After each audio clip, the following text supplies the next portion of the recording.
Como asma bronquial se quedó. ¿Ya? Muy bien. Cuando definimos asma, ¿no? Las grandes guías han ido evolucionando. Cuando yo digo grandes guías de manejo, me refiero a el GINA, que es la guía de manejo de asma mundial, el GEMA, que es la guía española de asma, y desde el año pasado tenemos la guía peruana, que se la voy a dejar a Marco Polo porque también va a ser referente bibliográfico para que ustedes vean. ¿Ya?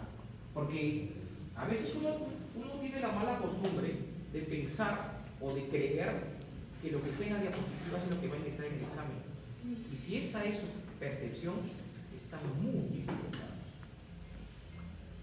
Muy equivocado. ¿Ya? Eso es porque si tendría que hablar todo lo que es asma, 3 tomos de libro, ¿no? No alcanzaría el tiempo. Esto es simplemente una idea general, un concepto que obviamente tiene que ser ampliado para ustedes, realizando bibliografía, leyendo. ¿No? Es así, ¿ya? Es así como uno pretende ser un médico, ¿no? Leyendo, ¿ya? Muy bien, entonces como les decía, GINA, GEMA, y ahora último, desde el 2024, GIPA, que es un nombre que va a comenzar a sonar porque es la guía peruana de asma, ¿sí? Está en definir el asma, algunos inicialmente o tradicionalmente como una enfermedad inflamatoria y otros ya no como una enfermedad, sino como un síndrome, porque es un conjunto de formas de presentación, ¿ya? De formas de presentación de enfermedad, ¿no? Síndrome. Si vemos en GEMA, síndrome, si vemos en GIPA, ya síndrome, GINA, enfermedad, todavía. De repente, el otro año cambia. ¿Ya? Heterogénea. ¿Por qué?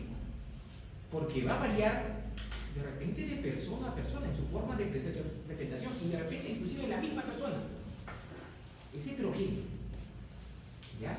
Caracterizada fundamentalmente por inflamación crónica de la vía aérea. Inflamación crónica de la vía aérea.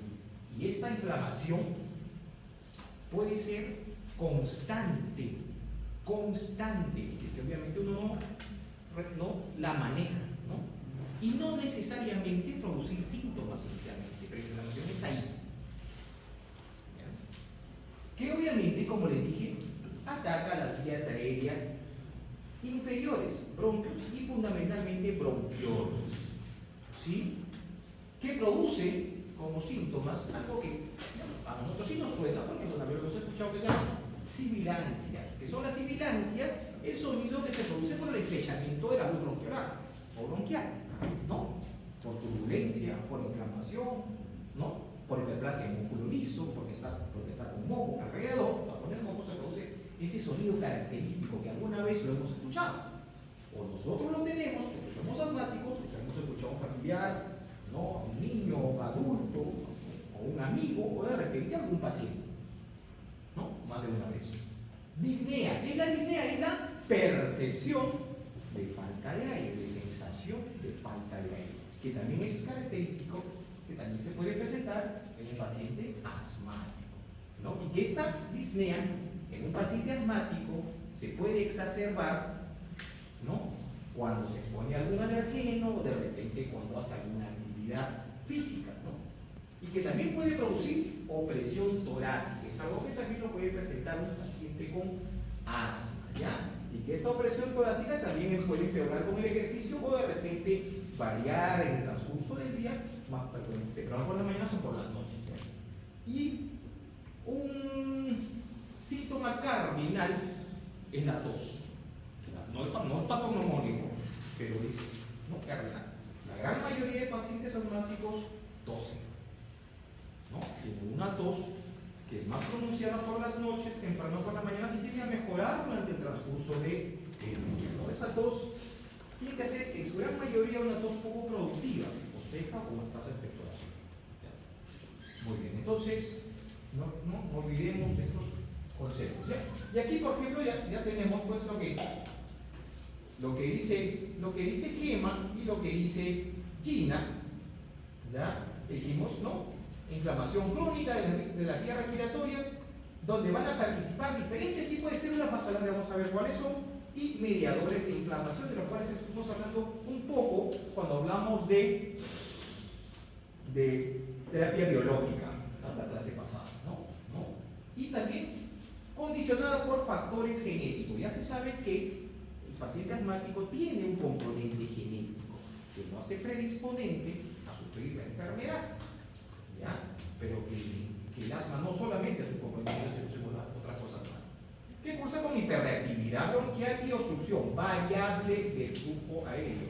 Total o parcialmente reversible. Esto es nuevo, ¿no? Porque antes se decía totalmente reversible. Ahora ya, desde hace unos 5 o 6 años, ya no, porque apareció algo que ya se conocía, pero que se tenía temor de hablar, que se llama remodelación de la vía respiratoria, producto del asma. Esa remodelación es cambios estructurales, celulares, ¿no? Que hacen que ya no haya muy buena respuesta ni a los glucocorticoides inhalados ni a los broncodilatadores del soporte, que haya respuesta parcial. O sea, como si comportaría como si fuera un EPOC, del cual vamos a hablar el día viernes. Es un síndrome, varios fenotipos. Fenotipo que es la expresión visible, ¿no? Y genotipo es lo que está, pues ahí los cambios genéticos, fenotipo es lo que yo puedo ver, ¿ya? ¿No? Fenotipos clínicos que comparten manifestaciones clínicas similares, opresión de pecho, todos sibilantes, pero que tienen etiologías diferentes. Es por eso que ya el concepto de síndrome está pegando más que solamente capsular lo que se llama una enfermedad.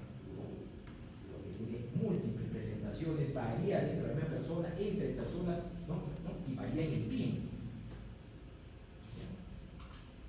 Muy bien. Ahora, es importante también, ¿ya?, saber que no toda persona que tose, no toda persona que le silba el pecho puede decir que es un asmático, porque hay patologías que pueden generar síntomas similares, ¿no?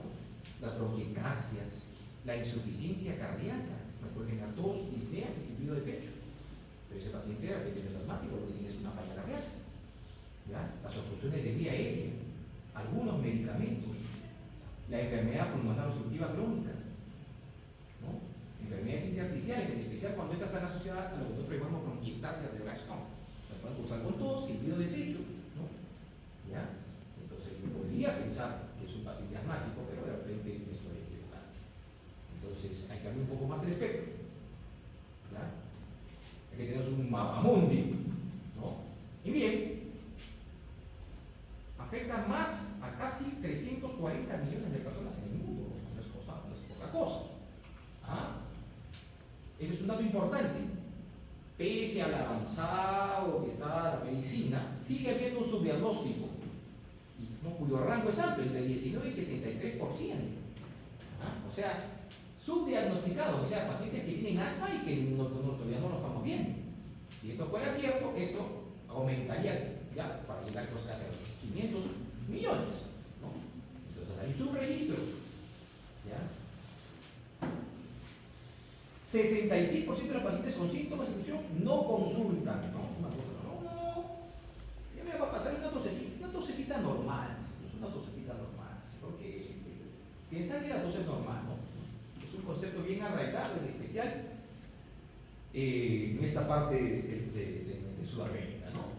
Ahora, no solamente eso, miren, la carga económica que representa a nivel mundial, o sea, el gasto en salud, 82 millones de dólares. ¿Ya? En cuanto a la prevalencia, obviamente va a variar de acuerdo al grupo etario, ¿no? ¿Ya? Siendo un poco mayor en la población infantil, adolescente, ¿ya?, que en los adultos, ¿no? Llegando casi al 19%. Si revisa global, el 12%, que no es nada especial. ¿Ya? En nuestro país, ¿ya?, se han hecho estudios y el promedio han encontrado valores de hasta 19,6%, siendo las zonas urbanas más prevalentes que las zonas rurales en cuanto a la presencia de asma. ¿Ya? Oye, acá tenemos, ¿no?, América Latina, y acá tenemos nuestra ubicación en Lima. ¿Ya? ¿No? Y miren, si nosotros comparamos, ¿no?, las costos de prevalencia de asma, Lima tiene una alta prevalencia de pacientes con asma. Incidencia de nuevos casos para el 2019, 1.051 casos por cada 100.000 habitantes, prevalencia del 5.7%, pero obviamente no, afectando en forma desproporcional a las clases sociales, ¿no? Como dije, varía de acuerdo a la región. Lima encabeza de todas maneras, Tacna, ahí está, ya está, estamos en competencia, no solamente de TV son los importantes, ¿no? También son, pues, claro, son marcos tendencianos, no, también en asma, ¿ya? Su mortalidad se estima entre 5.63 fallecimientos por cada 100.000 habitantes. Felizmente, cada vez el optimizar el tratamiento ha hecho que la mortalidad por asma disminuya, pero existe. Todavía las personas se mueren por asma. O sea que no debiera pasar, ¿no? Y esto es un reporte del OMS hacia el 2013 que dice que el 80% de las muertes ocurre en países de ingresos bajos y medios bajos, o sea, nosotros, ¿no? Pero bueno, nosotros no somos un país de ingresos altos, ¿no? ¿Ya? Ahora, existen factores de riesgo para convertirse en un paciente asmático. Tenemos aquellos factores de riesgo modificables y no son modificables. Los equivalen a aeroalergenos con ORRedio en 0,49. Por ejemplo, ¿no? Aquellos que de repente dicen, yo tengo animalito, pero ya lo he sacado de mi casa porque he notado que cuando se suben en mi cama comienzo a estornudar y comienzo a tosar, ¿no? El pelo de mi gatito. No cuenta ahí. ¿Ya? Entonces los aeroalergenos sí son un factor de riesgo, ¿no? Los alergenos laborales, las infecciones respiratorias, ojo, las infecciones respiratorias, ¿no? Durante temprana edad o niñez, ¿no? Temprana, ¿no? Pueden condicionar posteriormente la aparición de asma. El tabaco, ¿no? Mamá gestante que le gusta fumar, ¿no? Pequeño factor de riesgo. Si uno empieza a fumar también tiene factor de riesgo, no solamente parejo, sino también para la contaminación ambiental, ¿no? Y algunos medicamentos. Existen otros factores de riesgo, la obesidad, ¿ya? Terapia hormonal, la dieta de la madre, una dieta, ¿no? Que se le comía chatarra, ¿no? Pues, como dije, consumo de trabajo durante la gestación, ¿ya?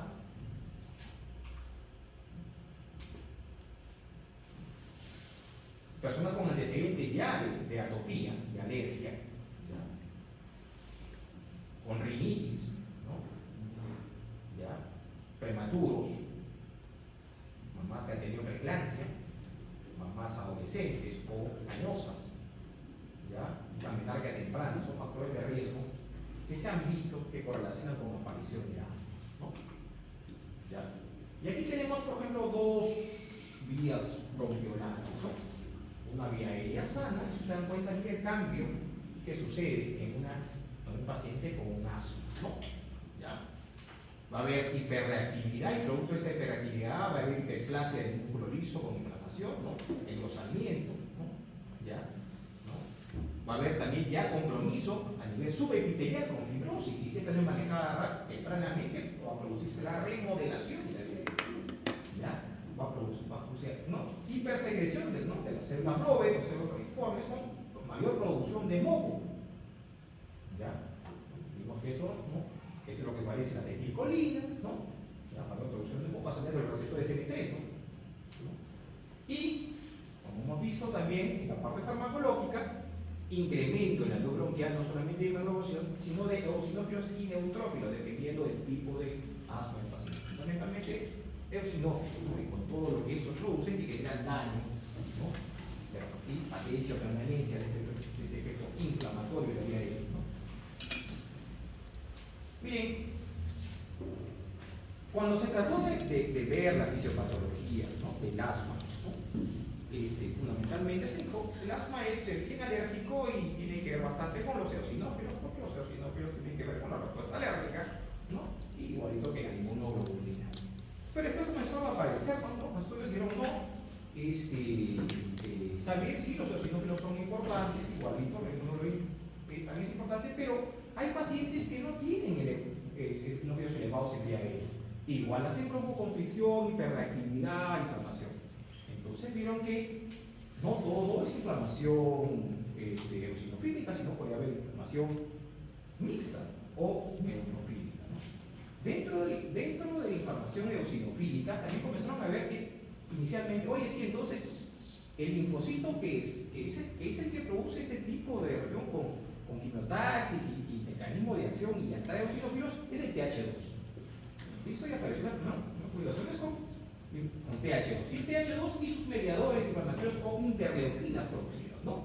¿Ya? Que son básicamente la interleuquina 4, la 5 y la 13, disculpen.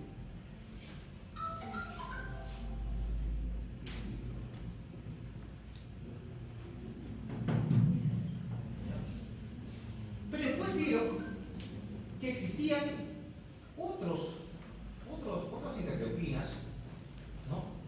que activaban respuestas, no solamente TH2, sino unas células que tenían un parecido con la TH2, se llamaban células linfóides innatas tipo 2.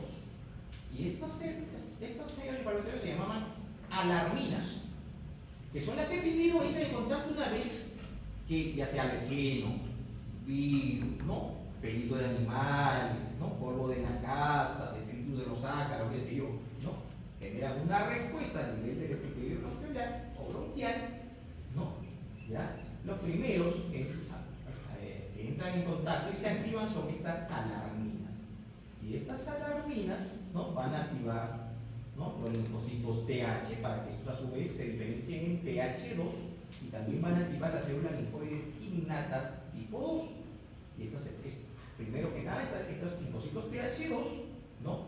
Al cual se van a activar vía las células dendríticas inicialmente sobre, ¿no? Hasta el ganglio linfático, los que iban ahí, así que se transforman en TH2. Estas TH2 dijimos que van a actuar a través de interleuquinas. Y estas interleuquinas lo que van a favorecer que es principalmente la aparición de eosinófilos, porque los eosinófilos normalmente no se encuentran en forma abundante en la vía en el pulmón, en el bronquial. Estos migran de la sangre, atraviesan el endotelio, ¿no? ¿Ya? ¿No? Entonces, ¿quiénes los llaman?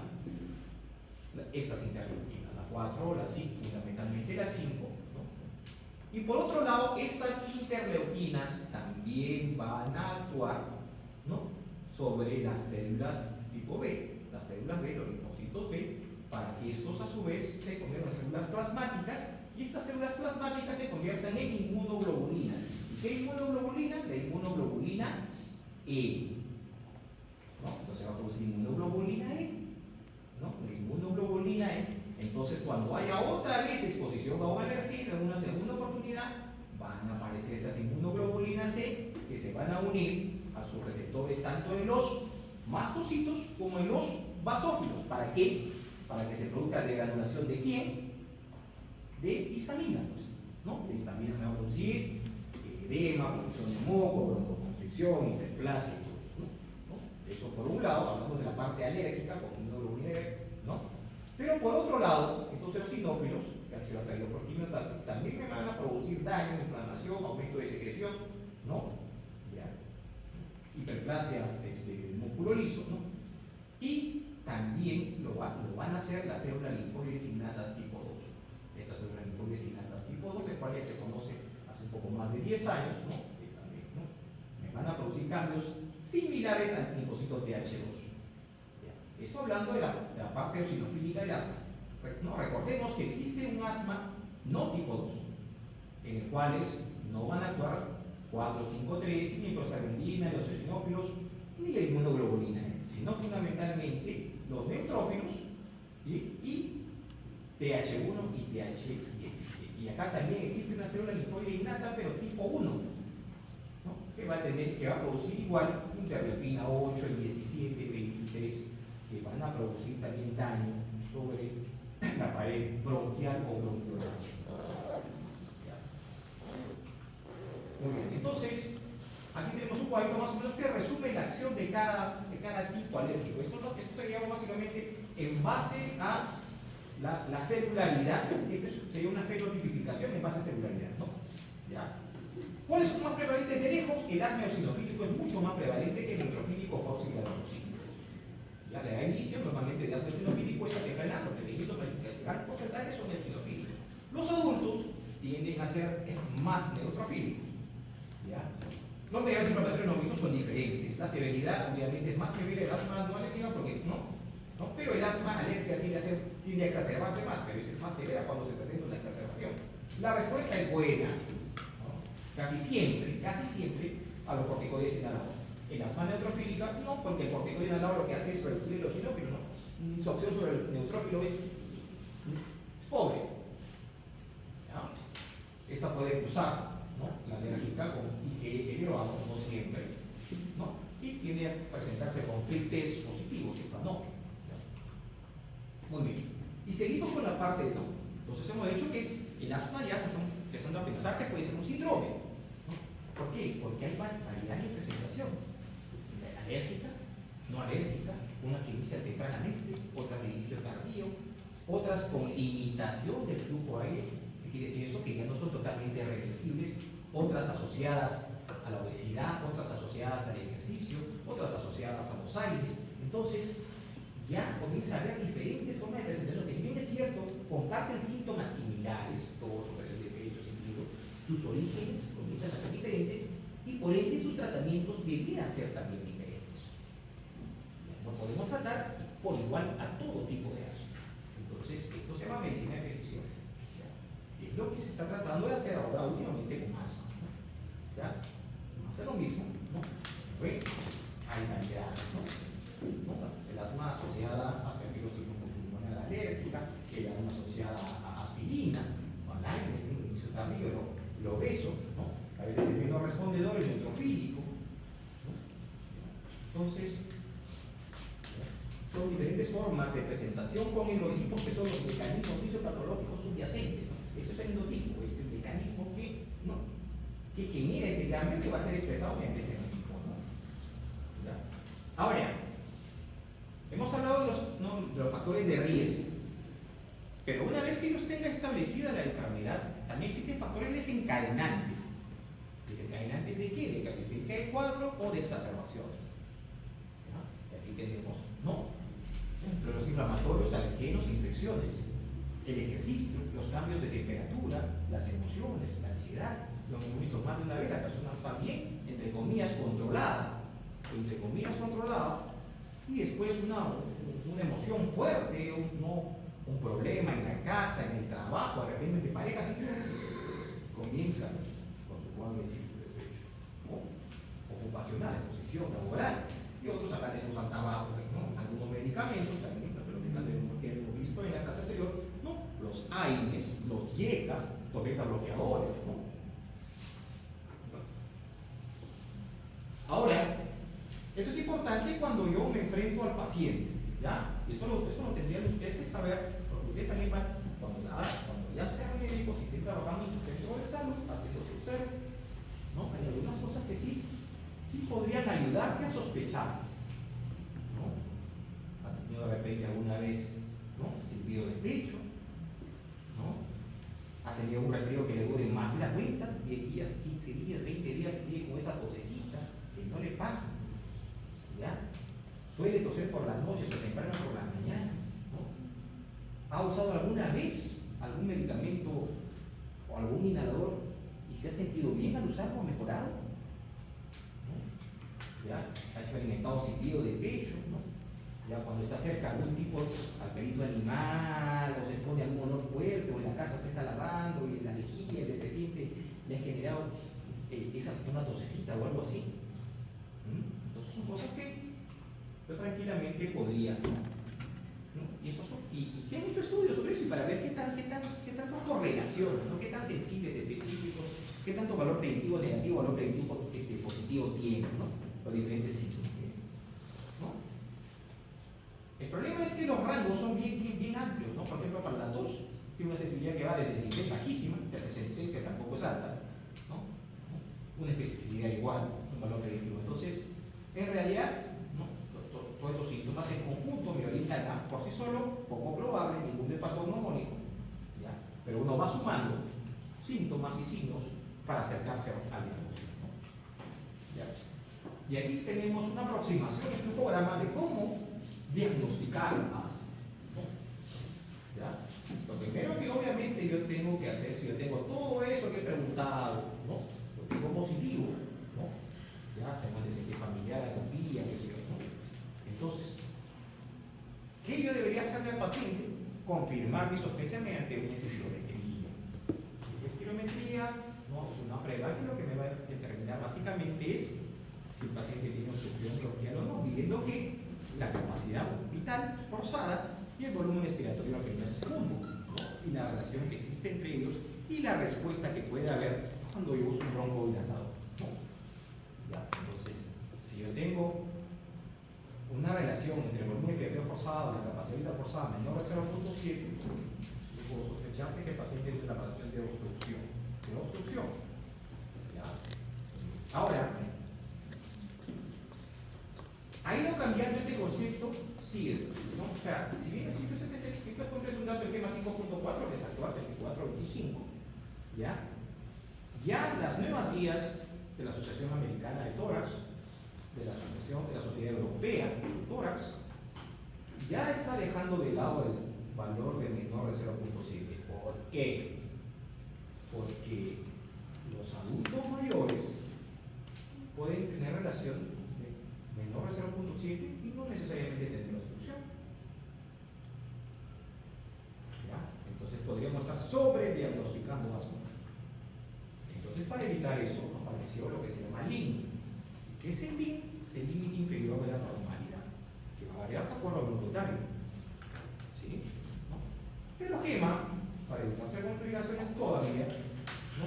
Sigue usando esta relación y se puede usar.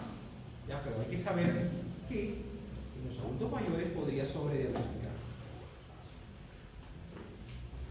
Y cuando yo confirmo que mi paciente tiene asma, cuando él responde de forma positiva a un broncodilatador, ¿no?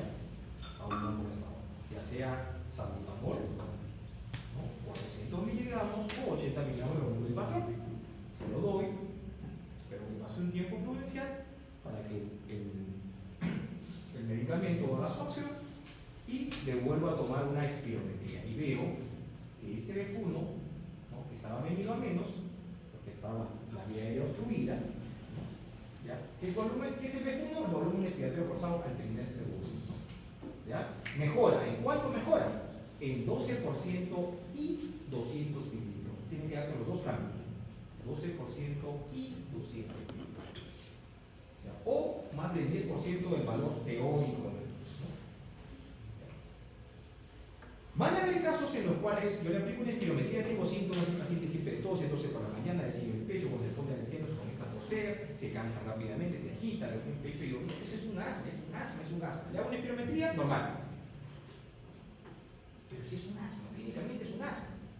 Si yo tengo esa sospecha que es un asma, otra cosa que le podría hacer es una flujometría, que si bien es cierto no es superior a la espirometría, podría ayudar viendo la variabilidad, ¿no? Con el broncodilatador o la variabilidad de la misma a lo largo del día. ¿Qué otros armamentos tengo? ¿No? La fracción exhalada de óxido nítrico, llamado feno, ¿no? Que esto también me sirve, pero es caro, no está en todos los hospitales o clínicas tienen feno. Y la respuesta positiva va a orientar a un asma, pero de tipo básico fundamentalmente eosinofílico. En un asma neutrofílico el feno me va a salir normal. En un eosinofílico sí, si yo tengo más de 40 partes por millón, yo podría asumir mala clínica de que este paciente tiene asma. Otra cosa que yo puedo hacer es, si el paciente ya está pues, con bastante sintomatología, yo le puedo dar, ¿no? Tratamiento con glucocorticoides, broncodilatadores y evaluarlo posteriormente hasta 21 días y ver con espirometría basal y una posterior los cambios que se han suscitado, fundamentalmente la mejora del reflejo. Si esto se da, este paciente también puede ser tratado con rápido. Y finalmente le puedo generar broncoconstricción. Lo hago correr o le doy una sustancia que le genere broncoconstricción. Normalmente si tiene atopía va a generar, ¿no? Entonces, si hace cambios positivos con una caída más de 15 o 20%, ¿no? ¿Ya? Y después con posterior respuesta positiva, yo también podría asegurar que este paciente es asmático. Si no,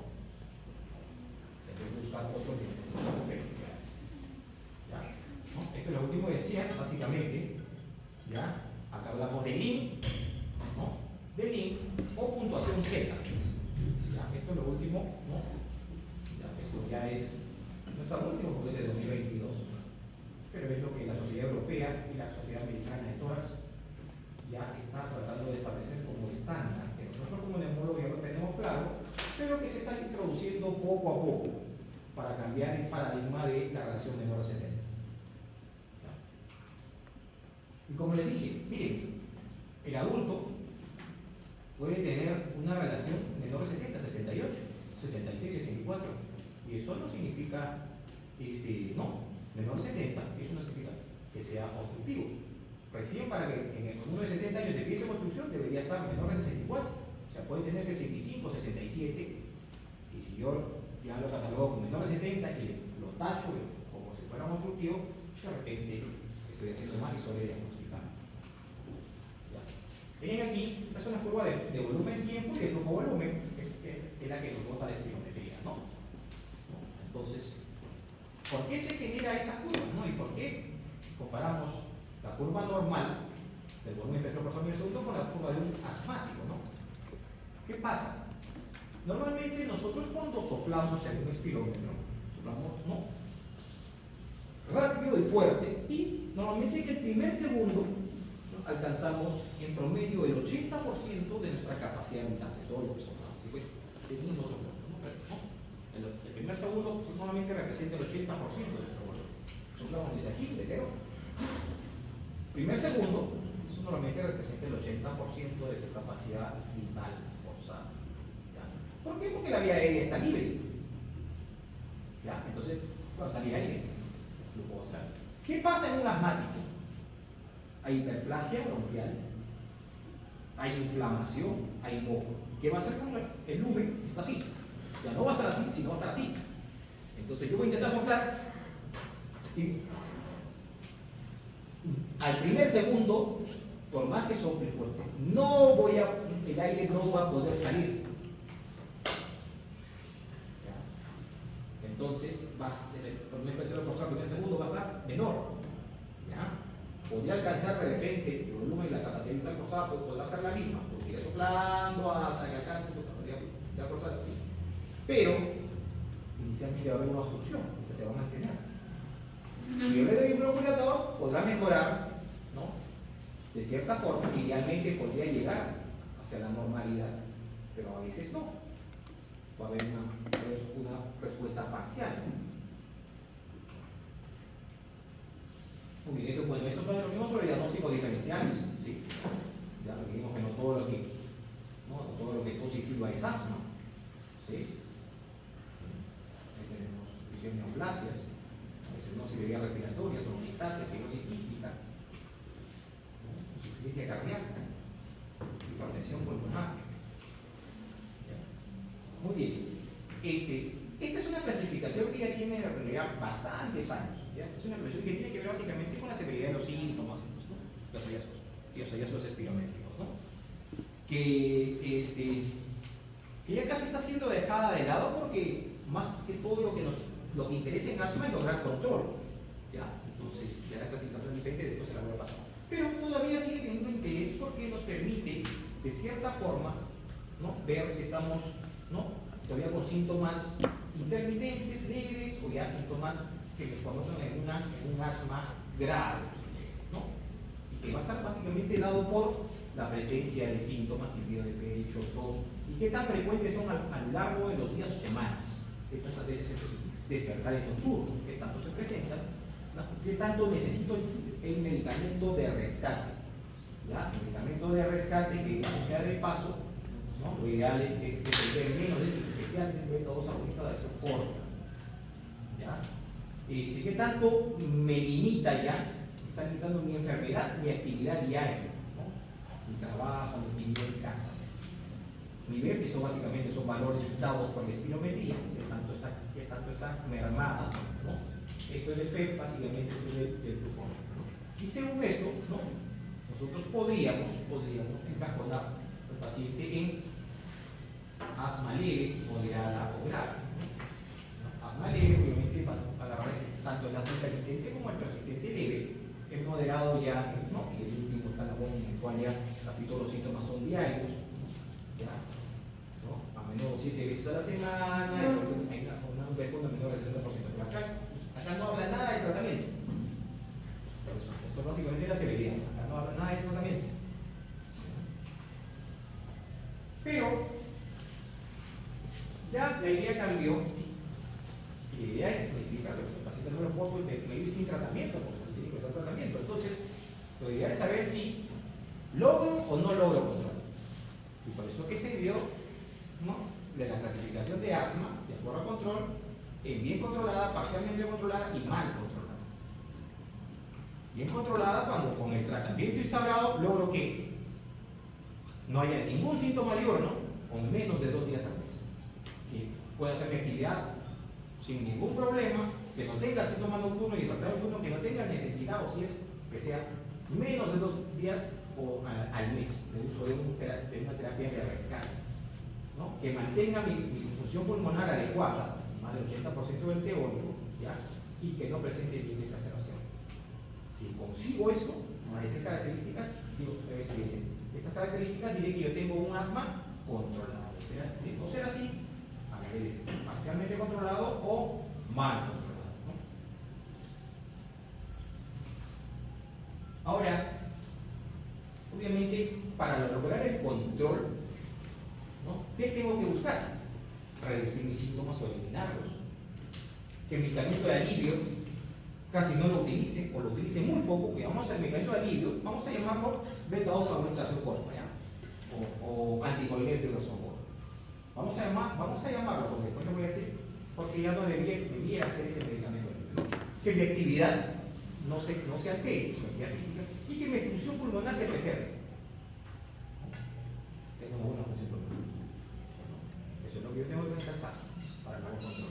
Y para eso tengo que reducir ¿qué? Mi riesgo futuro también. No solamente alcanzar el control actual, o sea, en cuanto a síntomas, medicación de alivio, actividad física, sino a futuro. Que mi función pulmonar no se reduzca. No, lo logro establecer, lo logro normalizar, ya tengo que mantener en el tiempo. Que no me exacerbe, o si lo hago que sea muy poco y si las exacerbaciones no sean exacerbaciones severas. La idea es no tener exacerbaciones. Esto casi lo mismo, ¿no? Que no hay un declive de función pulmonar y que los medicamentos, también evitar que los medicamentos que voy a usar para el asma, llámese broncohilatadores, llámese antiinflamatorios, llámese terapia biológica, etcétera, etcétera, no me generen efectos adversos que al final sean deleterios para mí. ¿Ya? Entonces, si yo tengo un asma bien controlada, y de repente estoy usando dosis muy altas de glucocorticoide, lo que puedo comenzar a reducir sin perder el control, ¿no? Si tengo un asma parcialmente controlada, tendré que buscar el control. Si tengo un asma controlado, con mayor razón. Y si tengo exacerbación, primero tratar según su severidad y luego buscar el control, ¿no? Y para eso necesitaré tratamiento farmacológico, medidas no farmacológicas, porque no todo en asma son inhaladores, porque hay medidas externas, ¿no?, o rasgos tratables o comorbilidades que tengo que manejar porque son factores disparadores exacerbadores de asma, ¿no?, o de exacerbación. Esa es una cosita que es ampliamente conocido ayer, el cuestionario de control y el test de control, ¿no? Este es el test de control, ¿no? Y son básicamente preguntas que idealmente en los centros de salud de atención primaria debieran hacerse al paciente, o sea, centro de salud. Si venimos para control de paciente médico general, debiera plantear estas preguntas y tener con esto una idea de cómo vas con control de asma. Pero eso es pedirle peras al horno, eso no lo va a hacer, ¿no? ¿Ya? Lo que va a hacer es, ya, al hospital, ¿no? ¿Ya? Eso no lo va a hacer. Pero es fácil porque simplemente es sencillo y lo puede llenar el paciente. Si debiera ser así, yo me hago una idea como médico general o médico de familia, cómo está yendo mi paciente, ¿no? Ahora, es importante que cuando yo voy a decidir iniciar tratamiento, ¿ya?, me tenga que hacer estas preguntas. Mi paciente ha tenido exacerbaciones en el último mes, en el último año. ¿Cuántas? ¿Ya? ¿Ha usado SABA o salbutamol para ustedes? ¿Qué tanto? durante el último mes, o de repente durante los últimos 6 meses, ¿cuánto le dura el canister? ¿Cuántos canisters usan al mes? ¿Es regular el tratamiento? ¿Sabe inhalarse bien? ¿Qué comorbilidades tiene? ¿Cuándo empezó sus síntomas? ¿Alguno ha sido hospitalizado? ¿No? Y ha requerido corticoides sistémicos. Todo eso es importante, ¿no? Para ver hacia dónde vamos a poder orientar el tratamiento. Quise traerles esta línea de tiempo para que más o menos ver cómo ha evolucionado el tratamiento en el asma. Esta línea de tiempo es bien bonita porque nos permite ver qué era importante en esos años y qué es importante ahora. ¿Ya? En esos años, lo que le interesaba al médico, lo que decía entonces era mejorar el broncoespasmo. No se sabía, o si se sabía, no se hablaba mucho de que el asma era inflamación fundamentalmente. No. Hay broncoespasmo y si me alivia el broncoespasmo me va a sentir bien. Listo. ¿Ya? ¿No? Y aparecieron pues inicialmente los broncodilatadores de soporte, ¿no? ¿Sí? Terbutalina, salbutamol, ¿no? ¿Ya? Y eso posteriormente fenoterol. Después, conforme pasaron los años, ¿no? Ya no solamente vamos a tratarlos, sino por qué no podríamos prevenirlos, ¿no? Ya, prevenir, ¿no? En los 80, ¿no? Todo era alergia, ¿no? Sí, si tratamos la alergia, bueno, que induce el broncoespasmo y si, qué sé yo, de repente reducimos la posibilidad que traiga broncoespasmo, lo que se llama cromoglicato disónico, ¿no? O sea, ya en los 90, dijeron, no, un momentito, acá hay algo que se nos está pasando. ¿Ya? Algo que está pasando. Y es la inflamación. Si nosotros resolvemos la inflamación, ¿ya? Podemos prevenir todas las cosas. Si resolvemos y manejamos adecuadamente la inflamación, no se va a ir hiperactividad, no se va a ir hiperplasia, no se va a crear la fibrosis subepitelial, etcétera, etcétera. Entonces aparecieron los corticoides inhalados, los modificadores de micotrieno, etc. Y después de ello, pero no solamente es darle eso, modificar eso, sino necesitamos que el paciente logre control general, control de sus síntomas. Y comenzaron a aparecer, aparte de los corticoides inhalados, ya, ¿no? La terapia biológica. Y el primero que apareció fue el omalizumab, ¿no? Y de ahí ya, vamos a ir más allá. No solamente es inmunoglobulina E, sino hay una serie de mediadores inflamatorios que también tienen que ver. Y apareció lo que llaman medicina personalizada, ¿no? Personalizada, tratamiento individualizado.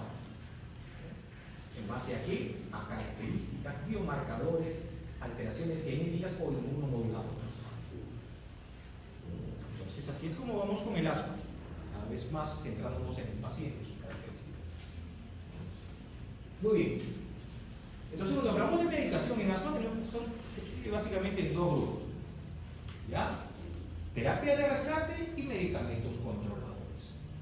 Medicamentos controladores, fundamentalmente los corticoides inhalados, ¿no? Que hacen controlar los síntomas, no solamente reducen el riesgo de exacerbación, reducen el decline de la función pulmonar, la inflamación, etc. ¿No? Para los pacientes que usaban solo SABA como rescate, paso bien a uno, el tratamiento controlador incluye el antiinflamatorio de rescate entregado a demanda. Baja dosis de corticoides con moterol que se toma cuando los síntomas ocurren. A ver, para traducirlo es esto. ¿Ya? Le das un tiempo a esta parte, desde los 80 se comenzó a ver que los pacientes que usaban salbutamol, solo salbutamol como monoterapia, al final no mejoraban sus síntomas. Lo hacían parcialmente, pero se exacerbaba más y se moría más. ¿Ya? Pero pasaban los años y el INA no cambiaba. Sigue siendo salbutamol, además la papazo 1 y 2, que recién en los pasos un poco más moderados, empecemos a usar glucocorticoides moderados. Hasta que ya comenzaron a salir publicaciones, cualquier cantidad decían, oye, si tú usas salbutamol solo te vas a morir. ¿Por qué si el problema es inflamatorio no usas de un inicio? A demanda no solamente salbutamol, sino un glucocorticoide. ¿Por qué solamente un salbutamol? Un beta 2 agonista. ¿Ya? Y las cosas felizmente han cambiado. Entonces ya no se puede usar SABA solo.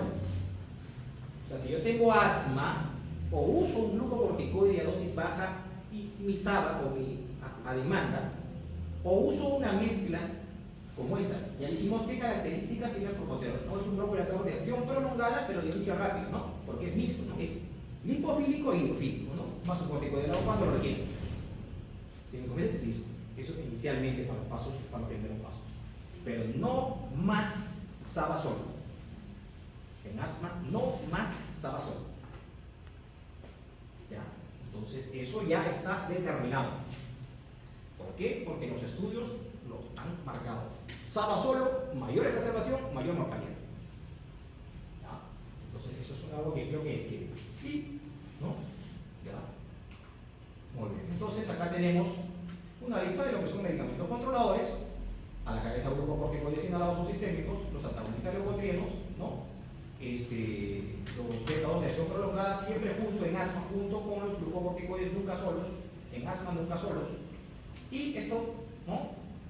Esto, el bromuro de tiotropio, ¿no? Y esto nuevo que se llama medicina biológica, benralizumab, dupilumab, regizumab, ¿no?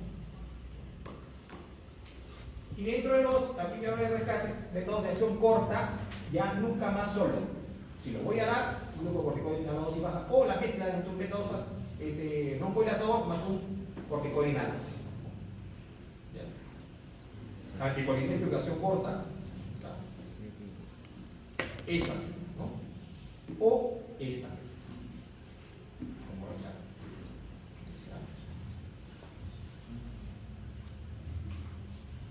Aquí tenemos algunas dosificaciones para que las puedan ver. Si no, los inhaladores, por si acaso, todos los que están ahí se encuentran en Perú. ¿Ya? Se pueden comprar. Muy bien, y aquí tenemos lo que dice Gina, que no ha cambiado el 2024 de la con 2025 de acuerdo a mis estados de resultados, ¿no? Y miren acá, el track 1 es el preferido, el que idealmente debiera usarse. ¿Ya? Y que dice para los pasos unidos, formoterol con un glucocorticoide, que puede ser budesonide, que puede ser fluticasona, que puede ser beclometasona, que puede ser mometasona, que sé. ¿Ya? A necesidad. A necesidad. ¿Ya? Cuando quiera. Para el paso 3, baja dosis de lo mismo. ¿No? Baja dosis indicamos un PAF, ¿ya? Y el mismo fármaco para rescate. O sea, mantenimiento y rescate, terapia marca. Para paso 4, cuando los síntomas son más marcados, aumento la dosis, ¿no? La dosis de mantenimiento y mantengo el mismo medicamento para rescate.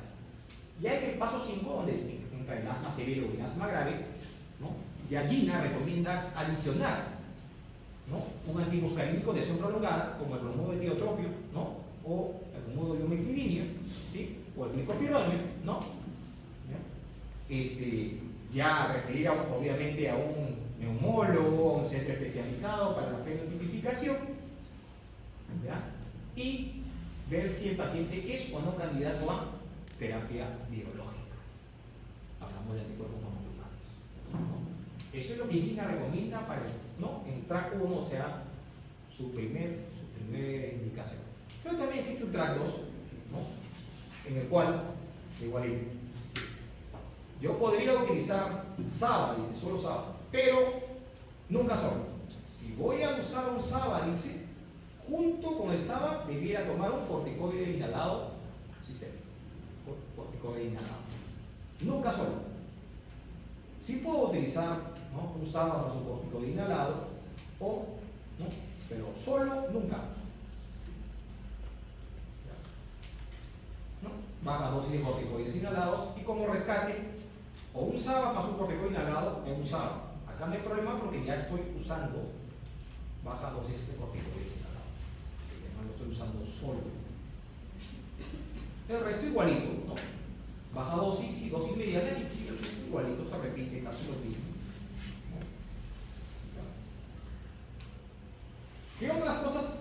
Gina dice que podría usarse, ¿ya? ¿No? Los antagonistas de receptores de leucotrieno, que hemos visto que tienen que ver con prostaglandina, ¿no? Leucotrieno, ¿no?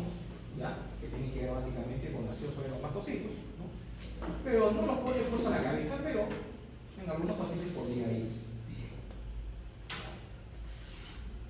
Esto es GEMA. ¿Ya? Y GEMA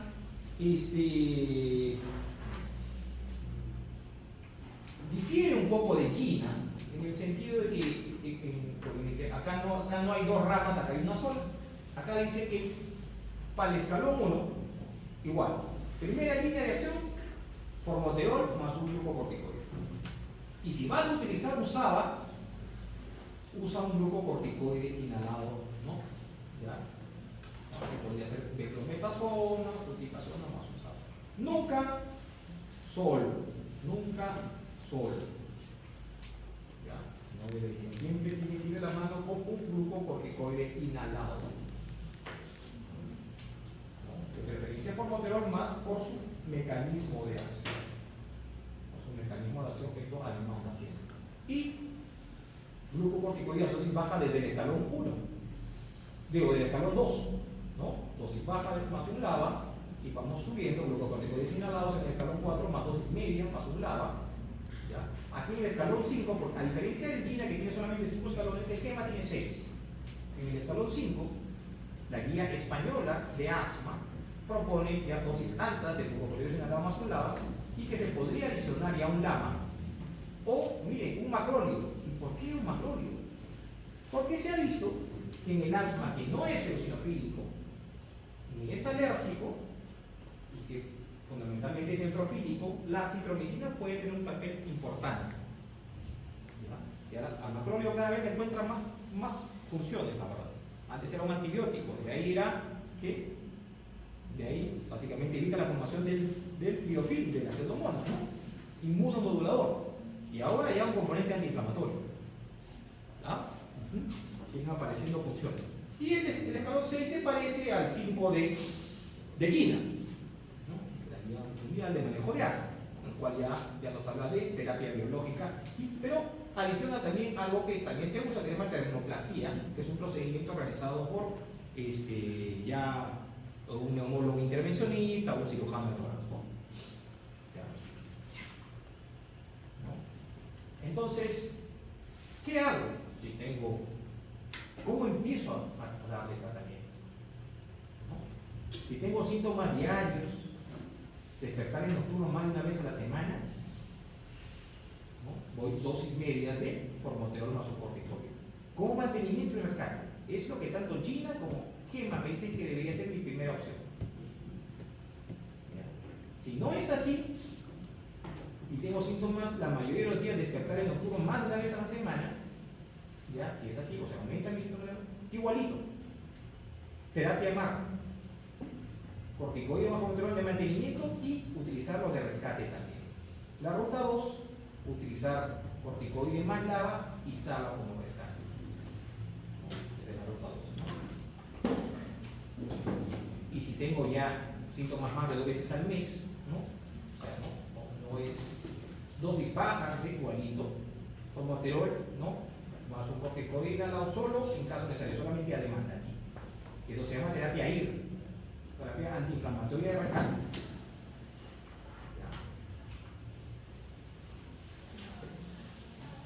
Ahora vamos a la parte de exacerbación.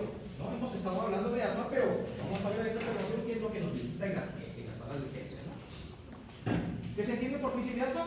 Deterioro de la situación basal actual, mayor necesidad de tratamiento, ¿no? Puede indicarse básicamente aumento de los síntomas, necesidad de medicamento de alivio o rescate, que dijimos que debería ser ya la mezcla de un glucocorticoide inhalado más un beta 2 agonista, prolongado, de corta, pero esa mezcla debería ser, no un SABA.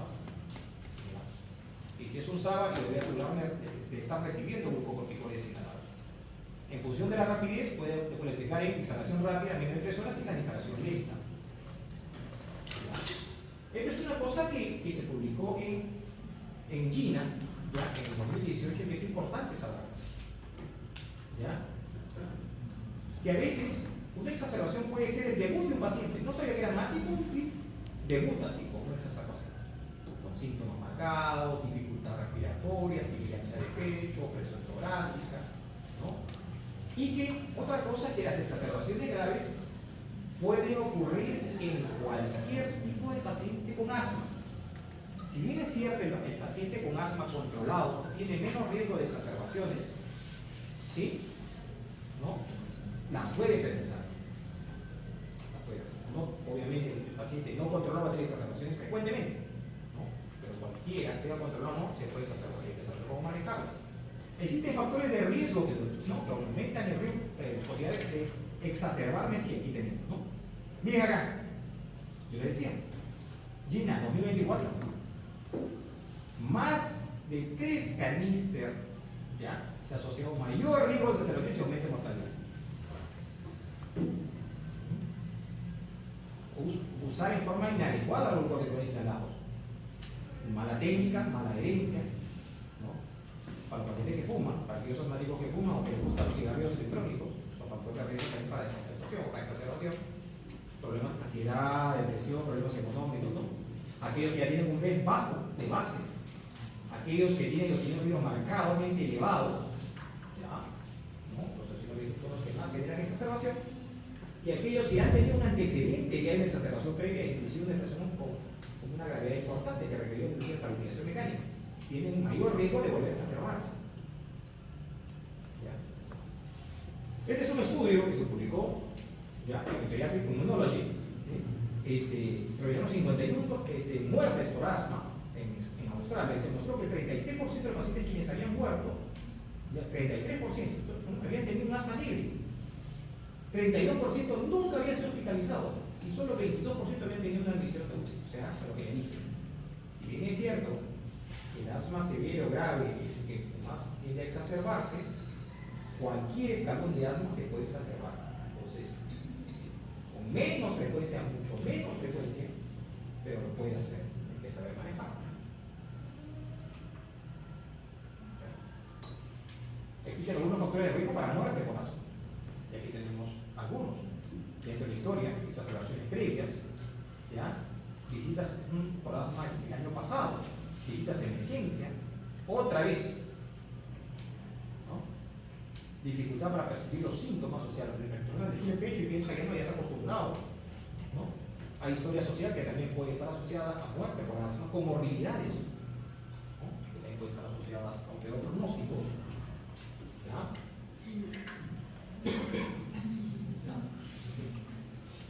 Que aquí tenemos un cuadro de oración que sí debería estar pegado ahí en la pared de emergencia, ¿no? Debería estar bonito para que puedan leer la respuesta, ¿no? Se ve más o menos, ¿no? En base a la presencia o ausencia de los síntomas o signos, ¿no? ¿De qué tipo de exacerbaciones? No es nada ponerlo como nada que no se pueda ver o que no se pueda analizar, ¿ya? En el hospital, por lo menos en el hospital, tenemos gasometría y si estoy en mi centro de salud, por lo menos hasta aquí podría llegar. Hasta acá inclusive, tengo oxímetro de pulso. ¿Ya? O sea, también puedo valorar. O sea, no, todo eso no hay en mi hospital en el puesto de tan amandable, ¿no? ¿Ya? El objetivo inmediato, salvaguardar la vida del paciente, revirtiendo lo antes posible el flujo aéreo y los síntomas, ¿no? Esto es importantísimo. A veces nosotros pensamos y tenemos miedo de actuar. Y muchas veces lo he visto cuando ingresé al hospital y después felizmente he cambiado esa visión, ¿no? De cuando viene el paciente con exacerbación, broncoconstricción severa, se agotó, no, le voy a dar cada 3 horas. No, señor, tenemos que romper el espasmo, desinflamar, o sea, el paciente se nos muere.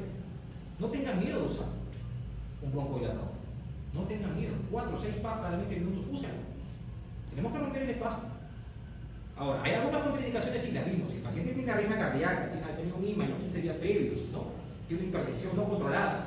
Bueno, tendré que evaluar riesgo-beneficio y de repente utilizar un anticolinérgico, ¿no? Con bromuro hipatrópico, ¿ya? O los glucocorticoides auxiliares. Vimos cuando vimos la tabla, el manejo del glucocorticoide que tenía, ¿no? Un manejo, una propiedad no genómica, ¿no? Por atravesada y dosizantes de glucocorticoides lo que hacían era que mayor receptores, aumentaban los receptores para los broncodilatadores, ¿sí? Los beta-2 agonistas. Entonces de repente nos permite dar menos dosis de un broncodilatador que un beta-2 agonista para lograr un mayor efecto. ¿Ya? Entonces tenemos que tener en cuenta. Pero tenemos que actuar, ¿ya? Y aquí tenemos un cuadrito, ¿ya? Vamos por Gemma, ¿ya? Que nos dice cómo manejar ¿Ya? Bien. 4 a 8 inhalaciones cada 10 a 15 minutos. Y a veces nosotros temerosos, no, 2 cada hora, 2 cada 20 minutos. No será mucho. Bien. No dice cada 2 horas. ¿Ya? ¿Por qué? Porque la misión es romper el broncoespasmo y desinflamar al paciente. Porque si no va a terminar en ventilación mecánica. ¿Ya? Entonces, eso es lo que nosotros tenemos que lograr. ¿Ya? Y aparte, obviamente, si el paciente tiene hipoxemia, oxígeno, ¿no? Desinflamarlo con corticoide tanto inhalado como sistémico. ¿No? Podemos usar otra terapia como sulfato de magnesio para relajar musculatura lisa. Y obviamente no solamente es darle dosis altas de beta-2-agonista o anticolinérgico, sino controlar al paciente para saber si lo que yo estoy haciendo está generando alguna respuesta en él. ¿Y cómo voy a controlarlo? Con un flujómetro, si lo tengo ahí, en el mejor de los casos. Mi clínica, ya no le sirva tanto el techo, la saturación no ha mejorado, ¿no? Ya no sino, doctor, ya me siento un poco mejor, ya no siento que me está entrando mejor la máquina, ya no me hablen de tocado, entonces yo tengo que evaluar mi respuesta. Y según eso definir si este paciente lo podré dar de alta de emergencia o es mejor que se quede hospitalizado.